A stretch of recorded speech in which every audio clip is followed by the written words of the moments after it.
Hey, what's up, everybody? Welcome to another episode of Chairs, Shots to the Cranium. I'm Stephen Goforth. Before we jump into my interview with the legendary Kevin Sullivan, I'd like to remind all of you to go follow us on Instagram and on Twitter as Chair to Cranium, Chair the number 2 Cranium on Instagram and on Twitter. Follow us on Facebook as well. Go subscribe to our YouTube channel, and you can also listen to us on Apple and Google Podcast as well as Spotify. So numerous platforms to check out the latest episodes and interviews with Chair Shots to the Cranium, and also go check out our website at chairshotstothecranium.com. Again, that is chairshotstothecranium.com. The latest episode that has dropped has been my Cranium Correspondence, where we talk about the latest things that are going on in professional wrestling, as well as Fastlane predictions. Of course, Fastlane's in the history books. Check out how Addison and myself did on our predictions. WrestleMania is right around the corner, and we'll also do a prediction show for that one. And I'll also have more news for you in a Cranium Correspondence coming up very, very soon. Cannot thank you enough for believing in us and following us and listening to us. It's greatly appreciated. If you want to show the world how you represent Chair Shots to the Cranium, go buy the official merch on ProWrestlingTees.com/Chair Shots to the Cranium. We would greatly appreciate your support. Cool t-shirt. You'll be the talk of the town. Thank you as always, and now it's time for my interview with Kevin Sullivan.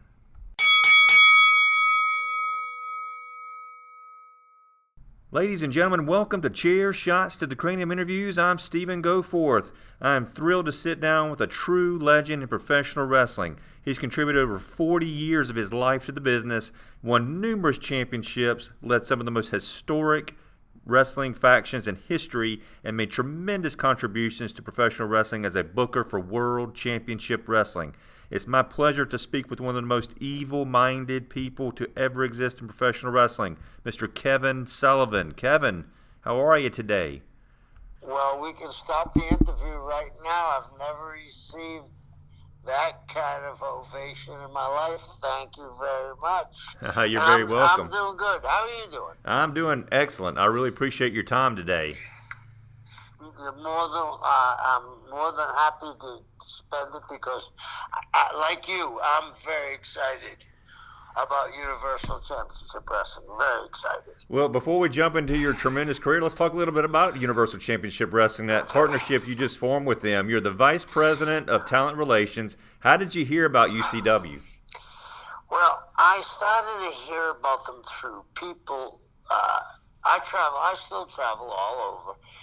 And I was at a show doing a signing, and somebody said, boy, I saw a show called Universal Championship Wrestling. It sort of reminded me of WCW/Mid-Atlantic Wrestling. I said, well, I'd like to find out about it. So lo and behold, I took it upon myself to call Mr. Ronnie Gossett. He answered the phone, and we had a very nice chat, and he said, if you would like to, why don't you come out and take a look at what we got. What I like about them, and I'm not a naysayer, I don't like to say this company's bad, that company's bad, because I believe when you send things out in the universe and it's negative, it comes back to you. I agree. I try to be positive. You're absolutely. And what I saw with this company,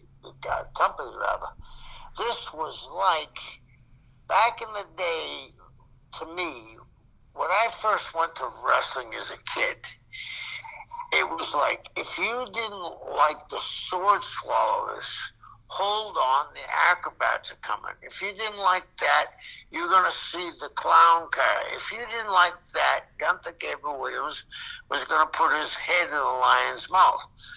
I was the first one ever to bring the luchadors into the United States. You can ask Conan and you can ask Rey Mysterio. And I liked the mix of all that. And I liked the big guys. I liked the high flyers. I liked the names that Ronnie's using. The main event was, think about this. This is a main event in Madison Square Garden. Buff Bagwell interfered in a championship match with Scott Steiner, and Carlito. Yeah, it's amazing. Three main eventers that would have main evented anywhere for WWE. It was brilliant. And his young guys, I mean, Wes Briscoe, there's not, to me, there's not a stronger family name than the Briscoes. Jack was one of the greatest world heavyweight champions. I was lucky enough to get in the ring with him, along with Gerald, who was the junior heavyweight champion, and he's carrying on the legacy. We had the young girl. Her name is Maddie Max. Yeah, Maddie Max was great. It was one of her first matches, and I got to speak to her, and she was terrific, and she almost beat Johnny Morrison's wife that night. Taya Valkyrie, absolutely. She gave her a run for her money. Oh, it was that close, wasn't it? It was. I mean, it shocked me because I know Valkyrie, and I know how good she was. She took her to the limit, and she could have taken the title that night. And I was especially, I mean, they had a four-man tag team match to open the show, meaning 4 tag teams. I had never seen that before. So what Ron seems to be doing is he's giving you a little bit of the new, he's giving you a little bit of the old, and he's giving you a little bit of now. Right. And he's giving to all. And he's giving you guys that still look great. The Barbarians match. That beating that he gave, I mean, he's still the Barbarian, you know? Yeah, tremendous hardcore match. And fans, if you have not seen this event that Kevin's talking about, you can go to Fight TV. You can actually still purchase that. It's called Clash of the Champions, again, on the Fight TV app. You cannot miss this show. Everything that Kevin's talking about right now is 100% legit and for real, and you got to watch it. Yeah, and I mean, Damian Legion, you know, I sent Envy back from being out there because I'm not trying to be back in the dark ages, but I thought that was going to spill out and she might get hurt. And it did spill out. And the people that, like you said, are going to go to Fight TV and watch it, Barbarian almost beat him to death. I thought it was great. He did. Yeah, he did. And I mean, that we have the Egyptian. Yes, Amon Toussaint. Yeah, and he had a very good match. And it looks like they beat in that little cruise. And it worked out perfectly. I mean, it was great. Then we had the Flock. And that's the first time I've seen the Flock in a long time. And they looked great. Yeah, they did. Lodi looked like he gained 30 pounds of muscle. Sick boy. They wrestled the Samoan Savages. Great match. Non-stop action. Then we also had wrestling matches on it. Scott Steiner. I mean, I don't think you could ask for anything better than what was there. Yes, phenomenal. And we had a great attendance too. Oh yeah, it was a very lively, active crowd. They were into it from the first time the bell rang to the very last bell of the show, and they did not stop. It was just, again, I cannot say enough good things about it. Extremely entertaining, and adding to the point you tried to make there earlier about some of the young talent. There's some guys that you may not have ever heard of if you're listening to this as a wrestling fan, obviously, and you go and check this show out. You're going to see guys you've never heard of, but you're going to remember them, and you're going to want to see them again. Leo Pride is another one that really strikes me as a fantastic young talent, and there's so many more in that 4-way tag team match that you mentioned. There's a lot of young talent in that tag team match that you got to go check out. And then, we saw what happened to poor Paul Lee with Buff Bagwell, and he actually think now he's Ric Flair, and he performs better than Flair does, as Flair. Yeah, that was hilarious. He got his bell rung a little bit, didn't he? Yeah, sure did. He did his wooing a little too much, I think. Yeah, just a little bit. Well, again, Universal Championship Wrestling is a company that I'm, of course, very excited about. You've probably heard me plug them on past interviews, and I know they're very happy to have Kevin Sullivan as part of their staff as VP of Talent Relations. Well, I'm happy to be here. And another guy we left out was Kid Cash. He went in there, and it was a three-way match for the U.S. title. Right. And he didn't beat Briscoe, who was the champion, but he beat Black. And he did that a month after an MMA fight, where he ripped his shoulder and bicep. And he's a great talent. I Absolutely. mean, he goes back in between MMA and wrestling. So you get to see everything when you come to, Universal Championship Wrestling. It's spectacular. PJ Black, Kid Cash, and Wes Briscoe in that three-way match, probably one of the best matches I've seen in a very long time. Those three guys are phenomenal athletes in the ring, and they just told a terrific story during their match. And we don't have to bring it up, but we will. They split Briscoe's underneath his eye. Yeah. I mean, he had to get 17 stitches after the show. That's how hard hitting that match was. No doubt about it. Not to say the whole show wasn't that way, but they just hit him right perfectly under the eye, right way, and it split like a ripe watermelon. Absolutely, it did. Yeah. Well, Kevin, let's take a little trip down memory lane. You began your career in the early 70s where you wrestled for Montreal, Gulf Coast Championship Wrestling, Championship Wrestling of Florida, the WWF, Georgia Championship Wrestling, and also the Memphis territory. Out of all those companies I just mentioned, what time stands out to you as the most influential in your career? My favorite time was when I wrestled Dusty for 3 years, just about almost every night in Florida. But one of the unique things I did was when I wrestled in San Francisco, we only had to wrestle 3 to 4 days a week. And I actually went back to college and took a course. And what's funny is one of the guys who was in my class is now running shows out in California. So I thought that was funny. But the time I had in Florida, I had the greatest baby faces of all times. I wrestled Dusty. I wrestled Blackjack. I wrestled Andre in singles numerous of times, and me and Buzz wrestled him in tag teams quite a bit, and Mark Lewin and myself wrestled him, the Road Warriors.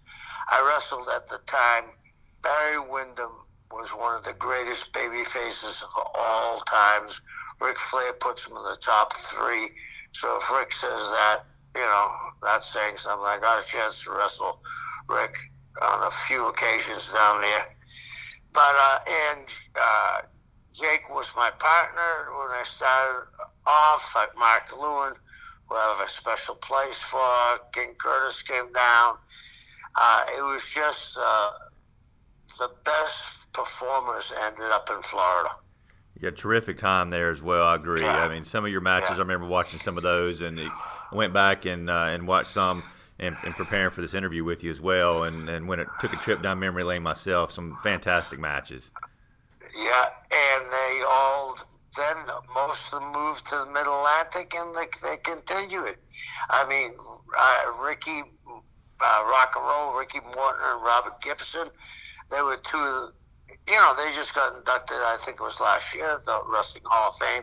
Long overdue. Two of the greatest performers I've ever seen, and maybe the best babyface tag team I've ever seen. The Rock and Roll Express were in a league of their own. The Midnight Express and their matches were incredible. Cornette was a great mouthpiece for them. And with us saying that, we're going to see the revival again. We're starting to see not just who would ever thought 3 years ago people will be talking about other companies besides WWE. Who would have ever thought guys would give up $1 million contracts to go other places? And who would have ever thought guys on independence could make a very good living? Yeah, exactly. Yeah. And I'm going to give you a very straight, and I'd like your opinion on this. Okay. One of the reasons why I think this has come about, a lot of casual fans have dropped by the wayside because 3 hours is impossible to sit down and watch. Right. 2 hours is tough. Mm-hmm. They don't do a lot of wrestling. All of a sudden, Glow on Netflix comes on. People that didn't know anything about wrestling, it is the #1 show for the last 2 years, saw this and said, wow, I didn't realize these people got hurt. I didn't realize they had to train like this. I didn't realize they had to drive this far. And it got people that had no idea what wrestling was to get them to be fans. And it got the fans that were older fans that haven't been, first of all, I want to just say the younger generation are the best athletes of all, whether it's baseball, football, boxing, or anything else. The only one is different is Ali. But, I think it brought fans back. And because of this, I think we're going now that you don't have to just go to a steakhouse to eat. You can go to sushi. You can go to a buffet. You can go to whatever you want now because they're all different. And that's what separates Universal. It's completely different by giving you a host of different type of matches. Yeah, I agree 100%. I mean, we had that great three-way you were talking about of these great wrestling moves and chain wrestling and dives through the ropes. And then we had Barbarian almost behead a guy. I mean, we gave them everything they needed. Yeah, I agree. Yeah. Let's talk about your time in WCW. You transitioned to WCW in 1987. You were part of a very famous faction called the Varsity Club. You were the leader over Mike Rotundo and Rick Steiner. How did that faction get born? That was Dusty Rhodes' idea. And the reason why, when you looked at it, you had Steiner, Rotunda, Dr. Death, and Dan Spivey in and out. Right. So you have these kids that college athletes. And Dusty, one thing about Dusty, he stayed current. And this is when the student athletes were having problems, whether it be, cake parties, not proven assaults on women, and other problems. So here you have three young, cleanly, Death wasn't, but nice looking guys with their leather jackets on, and here's the evil influence telling them, okay, you don't have to study, let's go to a fraternity house and start a fight, or maybe there's something else for you, more subliminal. Dusty came up with that, and I'm glad you mentioned that because I don't think those guys got their due. No, they did. they were some of the greatest performers I ever worked with. And that was some of my best and happiest times. Well, let's take a look at Bray Wyatt for a second, okay? So as many people know, he's the son of Mike Rotundo. His character has that evil, sadistic style similar to yours during your career. Mm-hmm. What are your thoughts on his character and how WWE, in my opinion, okay, has seemed to drop the ball on that popular and unique character style? When he came out and they had their lights on and they were singing along with him, yeah, you don't have to be a genius to say, let's put a rocket on the sky and let's push them all the way. Exactly. I have this theory, and I may be wrong, that they do this 50-50 booking. Back in the day, it was Barnum and Bailey circus. It wasn't an individual thing. And they've been burnt a lot of times by individuals, meaning Hogan left them, Warrior left them, Stone Cold, I believe, went off for a while and he broke his neck. I think they try to protect themselves that way. But Wyatt, I was at a wrestling convention, and Jerry Briscoe was holding court, and he was asking these people, and this is the time Wyatt was hot. He said, who do you think should be champion? They were all giving names, and I just walked by and I said, it's easy, it's Wyatt. He said, well, you're from Florida, you knew Eddie, that your vote doesn't count. Of course, you're right. And how they missed that with that kid, and the way he used to bend over when he held the ropes. Yeah. I mean, that was like the movie where the girl from Japan crawled out of the TV. It used to spook me. Yeah. Yeah. I agree, and I'm not trying to be overly critical here. I don't know what goes on there. I don't know what's behind the scenes and things that are taking place there, but sort of an outsider looking in, so to speak. You know, I see a guy like that with tremendous talent is over like crazy. What the heck happened, you know? And I'm just, and honestly, and I bring this up to you because when I saw his character, he did remind me a little bit of your character back in the day. He had that unique style about him. You know, and I wrestled his daddy a lot. I remember, and I know Stephanie, his mother, very well, and knew his grandfather and his uncle, and he would come to the matches. So maybe someone, and Dusty was there then, so maybe Dusty mentioned something, but he's doing me better than I did, that's for sure. He's my favorite. So let's keep going down memory lane here for a second. In 1991, you spent some time with Smoky Mountain Wrestling, and then you went on to work for ECW before coming back to WCW in 1994. Now, during your second run with WCW, you had a tremendous feud with Hulk Hogan. Whose idea was it to have this feud with Hogan? And when you look back on it, is there anything you would have done differently there? Yeah, during that time I was working for Cornette in Smoky Mountain. I was working in Japan for the Sheik, who gave me a very good job. So I went there, and then when I came back, it was a crazy thing. Hogan was doing an interview, and I said, I'm just going to walk out on him.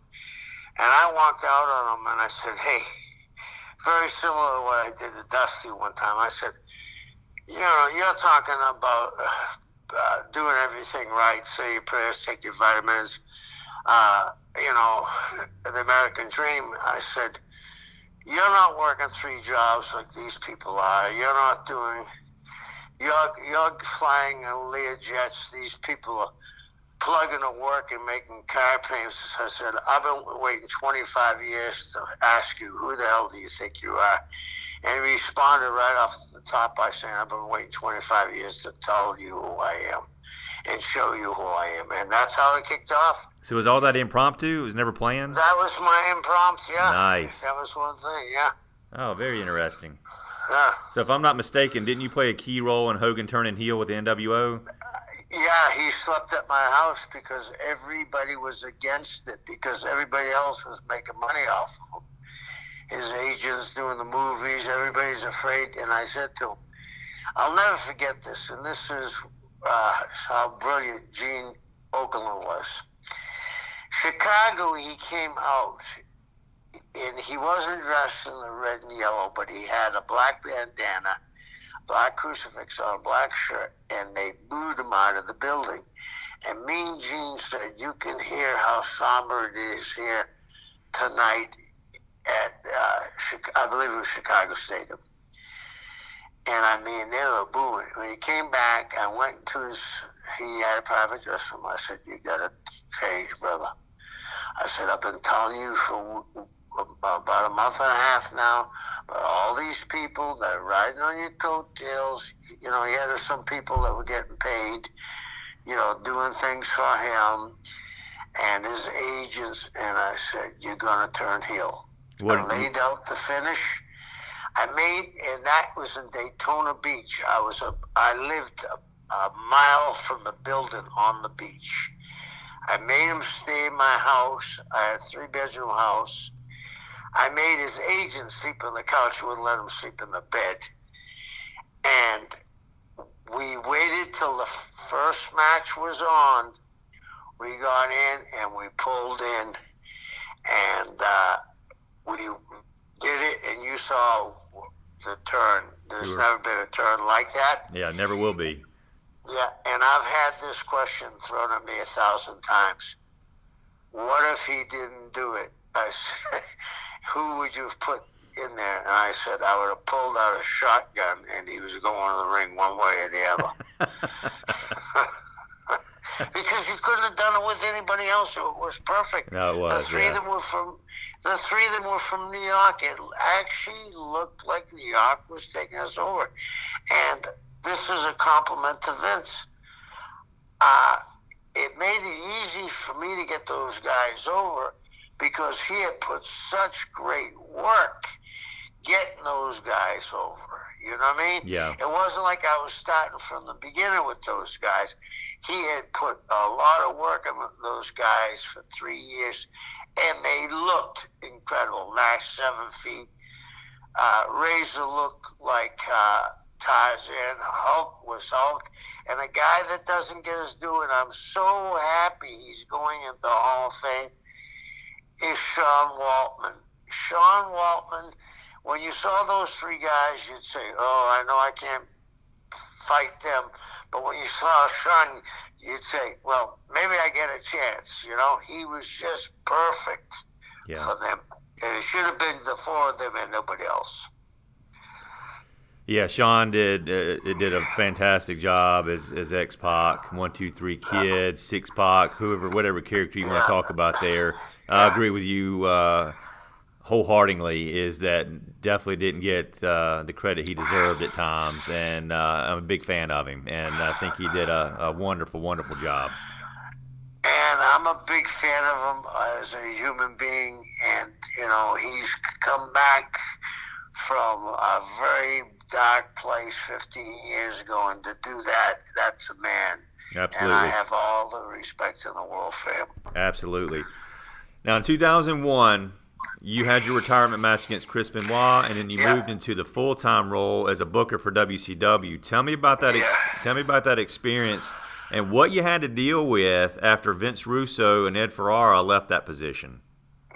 Well, what happened was when they got a chance to get Ferrara and Russo, they called me and said, and Nash was booking at the time, and Kevin was giving the book back to me because he was burnt out. And they called me and said, yeah, we want to ask you something.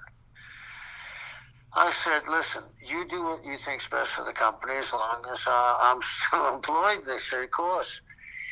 And about a month into it, I went to JJ and I said, have you watched this wrestling show and timed it? He said, no. I said, I want you to time this wrestling show. And this is when we were 3 hours, or you know, on a Monday. And he timed it and he came back and he said, you're right, it's 16 minutes. I said, yeah, he just thinks people don't care about wrestling. And you know how people always talk about guys that were Booker back in the day made themselves champion, like Dusty or somebody like that, right? Yeah. Dusty deserved to be champion. Sure. Nobody ever says anything about him winning the belt.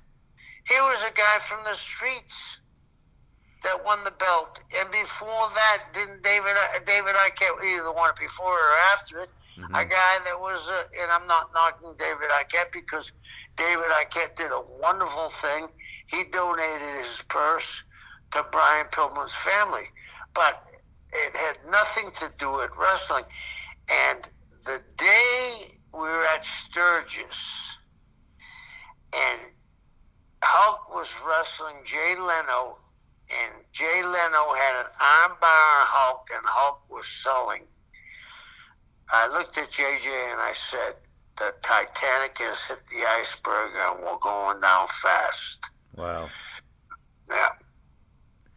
So when you look at the current wrestling product, what do you think needs to change from a booking standpoint? Well, what I think needs to change is I saw just recently that Fox, the WWE is going to Fox, and they told them they wanted more athletic and more wrestling, mm-hmm. and less PG. Now, I think, they got, from what I gather, they got $5 billion. They'd be very stupid not to follow their advice. Plus, I think a change would be good for them. They need a change. And the other thing is, and I do not want anybody ever to lose a job, but they've got guys on TV that have been there 25 years and are still using them. There's ways to keep guys in a job without having to use them on TV constantly. They can be, especially now, ambassadors around the world, wrestle in a training center that they're going to set up in India or whatever. But, I mean, hey, it isn't like in the old days when there's only 3 channels. So it gets to be, again, we go back to what we're talking about, what we watched the other night. Yeah. We watched a bunch of different stuff. It wasn't the same program. No, you're exactly right. Yeah. So when wrestling fans look back on your career, what is the biggest message or contribution you want them to remember? I want them to remember I worked hard because I knew they worked hard for their money. I wasn't a rich kid. I came from a blue-collar family, and I appreciated that they came to see me, and I appreciated that I was getting paid by them to have a life, and I wanted them to know that I worked as hard as I could, 99.9 of the time. Maybe the other time that I didn't, I was injured and had to go on and perform anyway. But I'd just like to say thank you to them.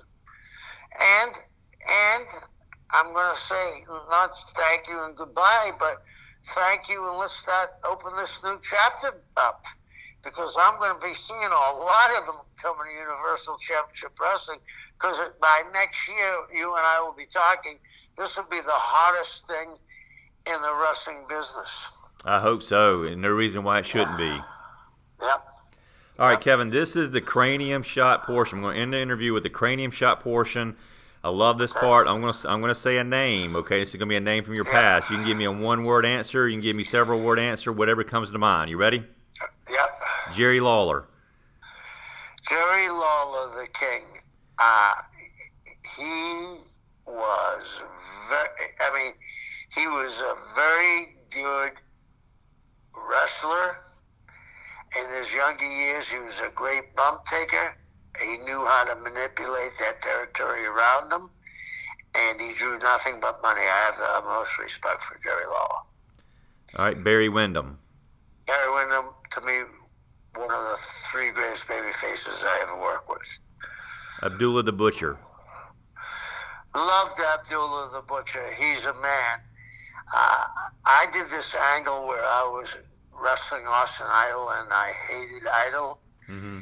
And Idol was wrestling Mark Lewin in the Omni that night, and Butcher and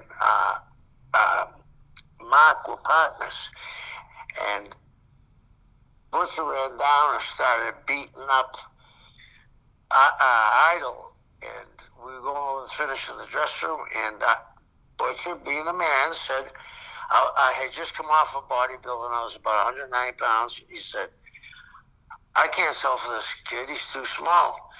And I turned to Butcher and I said, don't worry, I'll grow on you. And he said, okay, I'll let you try. So when I hit Butcher, I hit him, and I took his 2x4, and I hit him, and he said, rather than cowering, he said, keep coming, keep coming, keep coming. And Butcher and I always laugh about that because I got a couple of fingers broken on my left hand. My little finger's broken. He wanted to hit me with the bell, and I put it up. So every time I look at that finger, I say, hey, Butch, how you doing? Great heel. Great heel. Oh, Drew money everywhere. I agree. When I was a kid, I used to be scared to death of the man, so absolutely. Yeah. All right, Brian Pillman. Brian Pillman. This is a sad one for me. When this was all going on, when Brian and I were doing the biggest compliment I ever got in my life, Kevin Nash told me that the Clique and their friends bought our pay-per-view when the Booker Man angle, because they thought it was a shoot. Mm-hmm. And Brian Pillman, what the sad part is, first of all, he left the family, died way too young. We lost a great performer, but I think wrestling lost one of the geniuses that would have been, if we talked about feuds, the feud we would talk about, start with and stay with 90% of the show would be him and Stone Cold. Everybody said, well, they pulled the gun. Oh, that was horrible. We're still talking about it 20 years, 25 years later. That's right. And Brian was a genius, and I would have loved to see what he would have booked for 15 or 20 years. All right, last one, the Fabulous Freebirds. The Fabulous Freebirds, they were three different guys with different strengths. Buddy Roberts could take these big bumps. Terry Gordy was one of the greatest big men in the business. Michael Hayes could talk and could get heat just by talking. And Michael doesn't get his due. He threw one of the best left-handed punches I've ever seen in my life. Well, Kevin, thank you so very much for taking time out of your schedule to speak with me. It's been an absolute honor to sit down with you and reminisce, talk about your career, talk about the exciting company, Universal Championship Wrestling. You don't want to miss your opportunity to meet Kevin Sullivan. Make sure you buy a ticket to Universal Championship Wrestling's Battle of the Belt show taking place on Saturday, April the 6th in Griffin, Georgia. Buying a ticket is very easy. Go to their website at ucwtv.com. Again, that's ucwtv.com. There's also other shows coming down the pipeline. You got one on April the 27th, and you also have one on May the 25th. You don't want to miss these exciting shows. You can also follow Universal Championship Wrestling on social media. That's at UCWTV. And you can find out more about this fantastic wrestling company, again, by going to their website, ucwtv.com. And I just like to say one thing. On April 6th, we are being sponsored by Sellers Law Firm in Griffin. Jody Sellers is promoting this. So if anybody wants to get in and be a sponsor for us, just go to the website. And if you're looking for a show or a show for high school or something that we can do to help, because that's what we want to do too. We want to build inside of the community and be part of the community. And we want to be part of the community for a long time. Kevin, congratulations on a very successful pro wrestling career and for being part of Universal Championship Wrestling. I'm extremely excited. I am too. Thank you, my man.